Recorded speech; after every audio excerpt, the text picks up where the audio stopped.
Hello बच्चों, let's read this question. The question is match the mathematical expressions given in column first to the laws given in column second. Column 1 में हमें क्या दिया है? Volume is directly proportional to n at constant temperature and pressure. Volume is inversely proportional to pressure at constant number of moles and temperature. Volume is directly proportional to temperature at constant number of moles and pressure. Total pressure equals to sum of all pressures at constant temperature and volume. Pressure into volume into temperature inverse equals to n into r. और column second में हमें given है Charles law, Boyle's law, Avogadro law, ideal gas equation and Dalton's law. तो यहाँ पे हमारा की concept क्या होगा? अगर हम बात करें गैस लॉज की, यहाँ पे हमें गैस लॉज दिए हैं. तो जो हमारा फर्स्ट गैस लॉ होता है वो क्या होता है? Boyle's law. बॉयल्स लॉ के अकॉर्डिंग क्या होता है? कोई भी गैस है जिसका मास फिक्स्ड है उसकी वॉल्यूम इनवर्सली प्रोपोर्शनल होती है उसके प्रेशर के कांस्टेंट टेम्परेचर पे. तो यहाँ पे क्या होता है? जो वॉल्यूम होती है वो इनवर्सली प्रोपोर्शनल होती है प्रेशर के. यहाँ पे क्या होता है? कांस्टेंट टेम्परेचर होता है और जो गैस होती है उसका मास भी फिक्स्ड होता है, मतलब वहां पे नंबर ऑफ मोल्स भी फिक्स्ड होते हैं. तो यहाँ पे क्या हो जाएगा? At constant number of moles and temperature. तो हम इसको कैसे लिख सकते हैं? Volume is directly proportional to pressure raise to power -1, मतलब इनवर्स ऑफ प्रेशर. अभी अगर हम बात करें चार्ल्स लॉ की,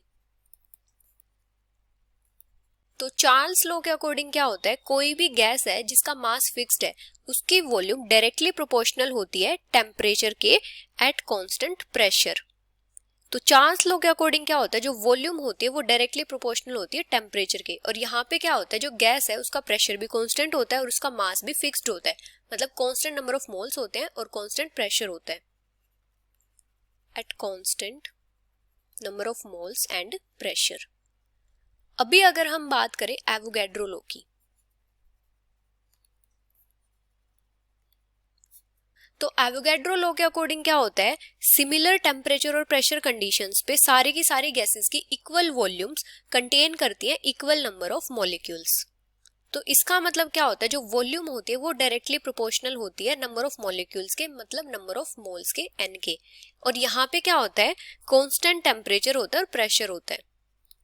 at constant temperature and pressure. अभी अगर हम बात करें डाल्टन्स लॉ की, तो डाल्टन्स लॉ के अकॉर्डिंग क्या होता है? किसी कांस्टेंट टेम्परेचर पे अगर हमारे पास मिक्सचर है नॉन रिएक्टिंग गैसेस का और उनको एनक्लोज किया गया है डेफिनेट वॉल्यूम के कंटेनर में, तो वहां पे जो टोटल प्रेशर होता है मिक्सचर का वो किसके इक्वल होता है? जो इंडिविजुअल प्रेशर होता है गैसेस का उनके सम के इक्वल होता है. मतलब यहाँ पे जो टोटल प्रेशर होता है वो किसके इक्वल होता है? जो इंडिविजुअल प्रेशर होता है गैसेस का उनके सम के इक्वल, मतलब P1 plus P2 plus P3 and so on. और जो इंडिविजुअल प्रेशर होते हैं गैसेस के उनको क्या बोलते हैं? Partial pressures. तो ये क्या होते हैं? Partial pressures. और ये जो लॉ होता है ये कब एप्लीकेबल होता है? कांस्टेंट टेम्परेचर और कांस्टेंट वॉल्यूम पे. At constant temperature and volume. अभी अगर हम बात करें आइडियल गैस इक्वेशन की,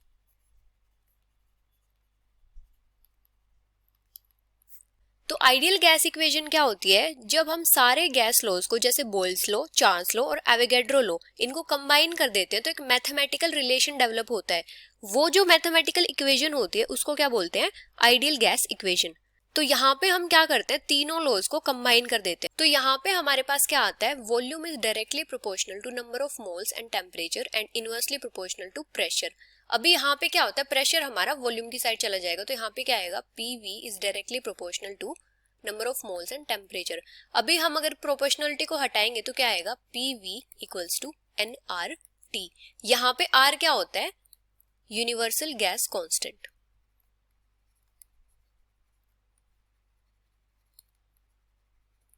और ये जो इक्वेशन होती है ये क्या होती है? Ideal gas equation.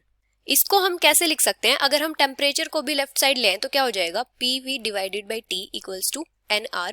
या फिर हम इसको लिख सकते हैं PV into T raise to power -1 equals to nR. ये भी हमारी आइडियल गैस इक्वेशन होगी. अभी अगर हम मैच करें, फर्स्ट हमें क्या दिया है? Volume is directly proportional to number of moles constant temperature और प्रेशर पे। तो ये हमारा कौन सा लॉ होगा? Avogadro law. फर्स्ट मैच करेगा सी से। सेकंड है volume is inversely proportional to pressure at constant number of moles and temperature. तो ये हमारा कौन सा लॉ होगा? Boyle's law. सेकंड मैच करेगा बी से। थर्ड है volume is directly proportional to temperature at constant number of moles and pressure. तो ये हमारा कौन सा लॉ है? Charles law. तो थर्ड मैच करेगा ए से। फोर्थ में दिया है टोटल प्रेशर इक्वल है पार्शियल प्रेशर्स के सम के कांस्टेंट टेम्परेचर और वॉल्यूम पे। तो ये हमारा डाल्टन्स लॉ है। तो फोर्थ मैच करेगा ई से। फिफ्थ हमें क्या दिया है? PV into T raise to power -1 equals to nR. ये हमारी आइडियल गैस इक्वेशन है। तो फिफ्थ मैच करेगा डी से। तो यहाँ पे हमारे पास क्या होगा? फर्स्ट मैच करेगा सी से, सेकेंड मैच करेगा बी से, थर्ड मैच करेगा ए से, फोर्थ मैच करेगा ई से और फिफ्थ मैच करेगा डी से। तो इस टाइप से हमारे मैचेस होंगे। So this is the final answer. Hope you understood it well. Best of luck.